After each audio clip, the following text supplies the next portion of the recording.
मतदान खत्म हो गया, विपक्ष के लोग कर रहे हैं बदलाव की लहर है। भाई जो ये दावे कर रहे हैं उनको एक बार के लिए मैं 2010 भी याद दिलाना चाहता हूँ। 2005 में एनडीए की सरकार बनने के बाद जिस तरीके से 2010 में भी इसी तरीके से वोटिंग हुई थी और हम लोगों की सीटों की संख्या बढ़ी थी, तो ऐसे में आज मैं ये मानता हूं जिस तरीके से प्रोकम्बेंसी है, जिस तरीके से डबल इंजन की सरकार के ऊपर जनता का विश्वास बढ़ा है, पिछले एक साल से मेरे प्रधानमंत्री जी ने जो निरंतरता में बिहार आकर बिहार और बिहारियों के लिए योजनाओं को समर्पित करने का काम किया, इसने विश्वास बढ़ाया है हमारी डबल इंजन की सरकार के ऊपर। और मैं ये मानता हूं कि ये जो मत प्रतिशत बढ़ा है ये उसी विश्वास की वजह से बढ़ा है। और बहरहाल अब ज़्यादा दिन बचे नहीं है, 14 तारीख को तो परिणाम आ ही जाएंगे। बट जो फीडबैक हम लोग के पास आ रहा है, जितने सर्वेस, जितने रुझान हम लोग के पास आए हैं, इस बात में हम लोग को कतई कोई संदेह नहीं है कि आउट ऑफ 121 सीट्स हम लोग 100 सीटें, 100 के आसपास की सीटें हम लोग बहुत आराम से जीत रहे हैं। मैं खुद अगर अपनी सीटों की बात करूं,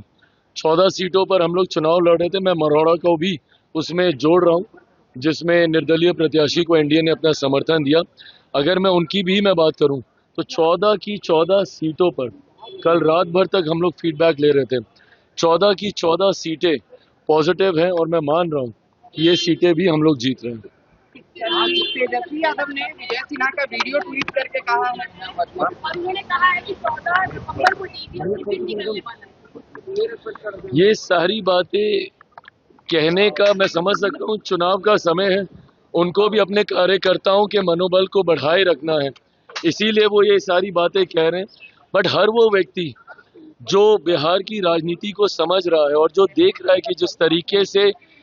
केंद्र सरकार हो, राज्य सरकार हो और पूरा एनडीए गठबंधन एकजुटता के साथ हम लोग चुनाव प्रचार में उतरे हुए हैं, इसमें कतई कोई संदेह नहीं है कि 14 नवंबर के बाद बिहार में हम लोगों की सरकार बनने जा रही है। और जिन लोगों को वापस से ईवीएम का जिन निकलते हुए समझ में आया, तो ये तो वही लोग हैं ना जो अभी तक ईवीएम को गाली दे रहे थे। अब इन लोगों को एक नया बहाना मिल गया है एसआईआर का लेके, और वोट चोरी वोट चोरी वोट चोरी बोलकर ये अब नए बहाने के ऊपर ही आ गए। बट अभी कुछ